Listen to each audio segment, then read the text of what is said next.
Hola amigos, continuemos con este tutorial de Node.js y hoy continuaremos con la conexión a una base de datos de Postgres. Bien, empecemos. En el anterior video vimos cómo podemos establecer una conexión a una base de datos de Postgres utilizando este tipo de conexión. Pues bien, hoy veremos la forma de poder mejorar este tipo de conexiones y también haremos lo que es un insert. Lo que haremos primero será pasar toda la conexión a un archivo de configuración. En general lo que se utiliza para esto es variables de entorno, como indica su documentación, pero también podemos hacerlo de esta forma. Podemos crearnos acá un archivo config.js y en este lo que haremos será exportar una constante a la cual llamaremos config, que será igual a toda la parte de la conexión, es decir, a todo esto.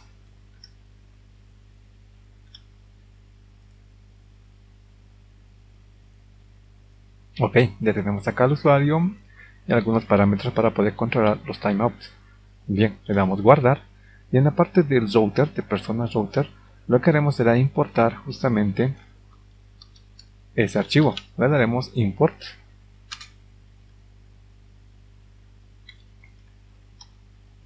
y listo, ya tenemos la configuración. No se olviden colocar acá la extensión. Muy bien, ahora utilizaremos toda esta parte en lugar de esto. Ok, podemos probarlo utilizando el node-watch y el archivo index.js. Ok, lo que haremos será utilizar el Thunder Client. Nos crearemos un nuevo request. En esta parte le pondremos http y acá le pondremos localhost y persona. Ok, y le damos send y nos devuelve JSON. Ok, está funcionando y lo que haremos ahora será lo siguiente. Crearemos la parte del post para poder insertar una persona. Pero no sería muy adecuado tener que hacer esta parte cada vez.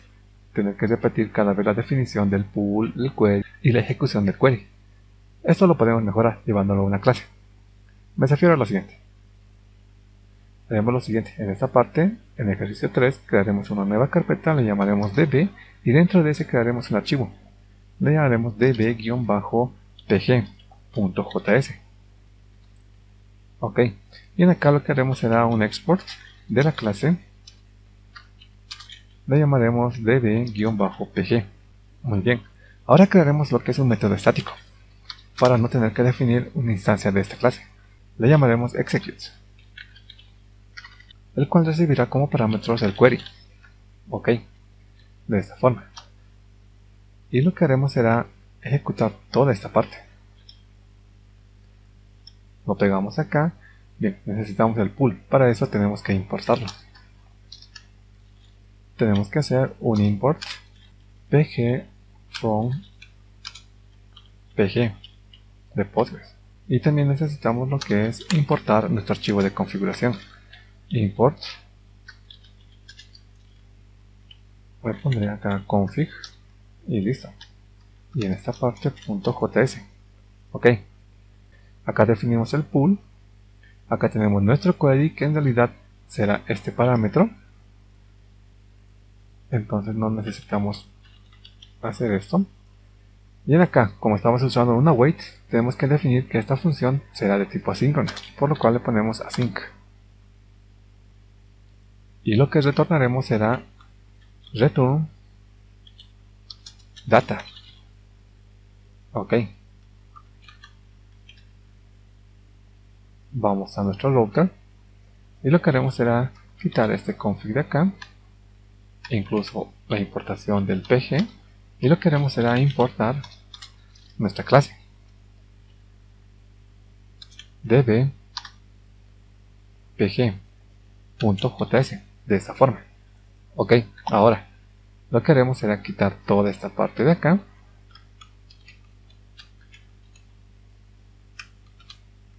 y colocaremos db-pg.execute y acá el parámetro que necesita es el query. Listo. Definiré una variable a la cual llamaré data que será igual al resultado del execute. Y acá le pondré que me imprima lo que es data. Ok, y acá para que no nos dé error por ahora le pondré P. Guardamos y probemos. Vamos al request. Fíjense acá lo que nos devuelve. Nos indica que acá hay una promesa que está pendiente. Eso es por lo siguiente. En la parte del router estamos ejecutando una función asíncrona. Entonces tenemos que utilizar también lo que es el await. Le damos guardar y probamos otra vez. Y listo, ya terminó de ejecutarse y nos devuelve todo lo que es la data. Y dentro de este está justamente lo que es el tema del rows. También nos devuelve otros datos, como son la definición de los campos que contiene la tabla. Bien, en acá lo que podemos hacer es que nos imprima data.rows y me devuelve lo que es la persona. Y en esta parte también es muy importante controlar el tema de los errores con un try y un catch. Bien, en la documentación nos indica que tendremos que manejar los errores. Por ejemplo, colocar en un try y capturar el error en un catch. Y finalmente cerrar o terminar lo que es la conexión. Entonces, tenemos que controlar de la siguiente forma. Por ejemplo, guardamos esta parte. En acá, en nuestro controlador, generalmente no dará error en la parte de la definición de este objeto. Donde podría darnos el error es en esta parte, al ejecutar la consulta. Entonces no es recomendable poner un try catch a todo esto. Solo en la parte donde generaría un error, que es en esta parte de acá.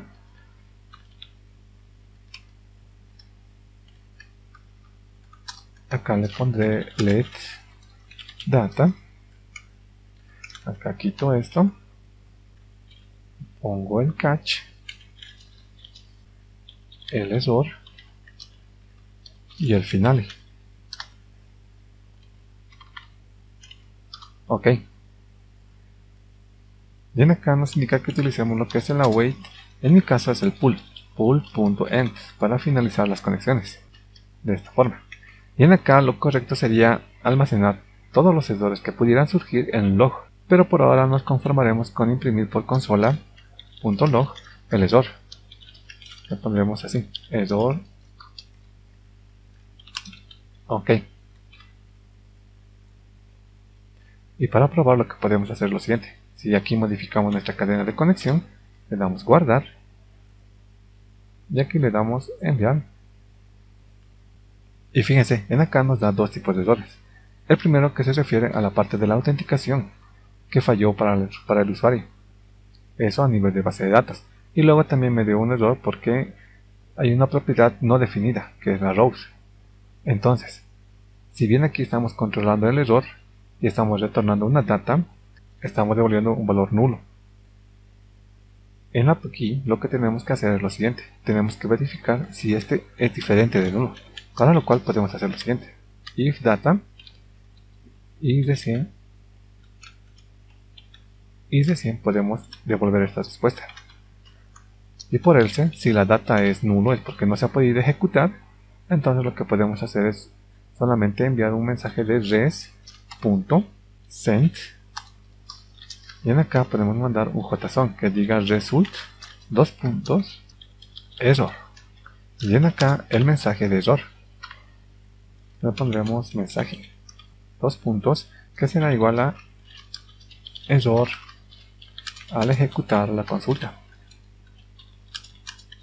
Es algo genérico que en realidad el usuario no debería ver. Esto servirá más para la parte de administración y la depuración de errores.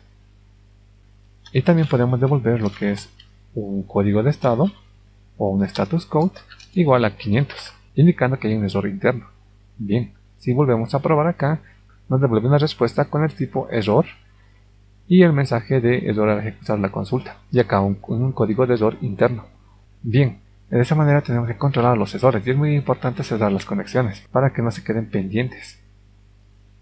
Bien, de esta forma ya estamos mejorando lo que es la parte de la conexión a una base de datos de Postgres.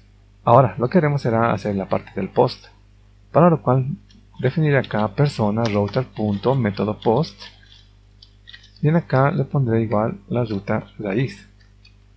Pondré mi función de callback, el rec y el res. Muy bien. En acá lo que yo necesito primeramente es tener lo que es una variable que sea el body de lo que me mande el usuario o el cliente, que será igual a mi request.body. Ahora, si se acuerdan, en esta parte tenemos que usar un middleware que nos permita formatear a JSON todo lo que tenga la estructura de JSON, porque por defecto no lo hará. Server.use, en acá le pondremos express.json. Ok, con esto parseará a JSON los parámetros que nos envíen. Bien, esto ya funcionará, y lo que tenemos que hacer ahora acá es lo siguiente: tenemos que definirnos un query. Le pondré de esta forma: const query igual a... En esta parte tal vez haya la idea de hacerlo de esta forma, hacer nuestro insert, acá la tabla, los parámetros, luego los valúes, y acá tratar de tal vez concatenar de esta forma: pesos, llaves, valor, algo así. En realidad esta forma no es la adecuada, porque con esto estamos generando una vulnerabilidad con la cual podrían inyectar lo que es SQL o hacer ataques de SQL injection, por lo cual es recomendable hacer en la forma que indica la documentación de Node y Postgres, que es básicamente utilizar dos parámetros, uno del query y otro de los valores o los parámetros en forma de array. Fíjense acá, aquí tenemos pesos 1 para un primer parámetro, seguramente un pesos 2 para un segundo parámetro. Entonces usaremos esta parte. Bien, entonces en acá lo que haremos será enviar justamente el query. Para hacerlo de forma rápida, yo miré acá a personas, le daré script, le daré generar el script de insert. Ok, que sería de esta forma. En esta parte no necesito insertar lo que es el ID persona, porque es autoincrementable. Entonces tengo que quitar acá su parámetro y listo. Copio esto y lo pego acá. Y en esta parte, donde están los signos de interrogación, cambiamos a como indicaba la documentación: pesos 1, pesos 2, pesos 3 y por último pesos 4. Ok, ya tenemos el query y ahora tenemos que definirnos también lo que es una matriz o un array de valores o de parámetros. Le llamaré parámetros, que será igual a un array que contendrá los valores. En este caso necesito lo que es body.nombre, body.apellido, body.género, body.edad. Ok, ya tengo acá la matriz. Bien, acá lo que tendría que hacer es definir un let. Bien, acá lo que tendría que hacer es ejecutar de esta forma. Copiamos esto. En una variable data capturaré lo que es la respuesta de esta función. Y como estoy usando una await, tengo que indicarle que esta será una función asíncrona. Async. Ok. Si tengo un resultado, entonces puedo imprimirlo por consola. Y si no, solamente lo que haré será mandar un error. Bien. Ahora, en esta parte tenemos que hacer una modificación. Por ejemplo, en acá estamos mandando el query, pero no estamos mandando los parámetros. Entonces también tenemos que mandar este como un parámetro. Y tenemos que ajustar lo que es la clase. En acá tenemos que recibir esos parámetros. Ahora, ¿cómo usamos esta parte? Le pondré en un if. Si parámetros existen, entonces también que se envíe. Y de no existir, que se ejecute normalmente, sin parámetros. Ok. En esta parte yo ya tengo una petición a lo que es el método post, donde adiciono lo que es el nombre, el apellido, el género y la edad. Aquí le pondré tal vez Antonio Pérez. Ok. Y le daré enviar. Veamos qué pasa. Bien, me da el error porque justamente dejamos esta parte así. Le daré guardar y probaré nuevamente. Bien, fíjense qué pasó. nos indica que se insertó, se utilizó un comando insert y se afectó una fila. Y la parte de rows o la propiedad rows es vacía porque no nos está devolviendo nada. Muy bien, si usamos lo que es el get, el método get para recuperar los datos de persona, fíjense que acá está Antonio. Bueno, debería ser Antonio. Ok, entonces está funcionando el método post, pero falta algo muy importante, que no nos está devolviendo la llave primaria que se ha generado al registrar ese registro o esa persona. Lo que se puede hacer es lo siguiente, podemos utilizar lo que es un returning. Me refiero a lo siguiente, podemos utilizar acá returning, que nos devolverá el último registro insertado en la tabla. Para eso, algunos colocan lo que es asterisco, pero como les decía en el anterior video, no es recomendable utilizar asterisco, porque esto genera más procesamiento en el servidor. Es mejor especificar las columnas.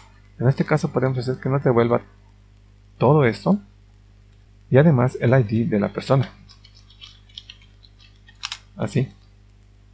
Le damos guardar, y acá probaremos. Pondremos aquí Carlos, y le damos enviar. Y fíjense que ya me devolvió el último registro insertado, que es en este caso el ID 3 y la persona es Carlos. Bien, de esta forma ya mejoramos bastante el tema de nuestra conexión a una base de datos Postgres. Ya tenemos lo que es una clase que se encargará de la ejecución y nosotros solo tenemos que mandarle lo que es el query y los parámetros. Bien, es todo por hoy, espero que haya sido de tu interés y te sirva. Si es así, por favor apóyame con un like, y si quieres más contenido como este, por favor suscríbete y no olvides activar la campanita. Gracias, hasta la próxima.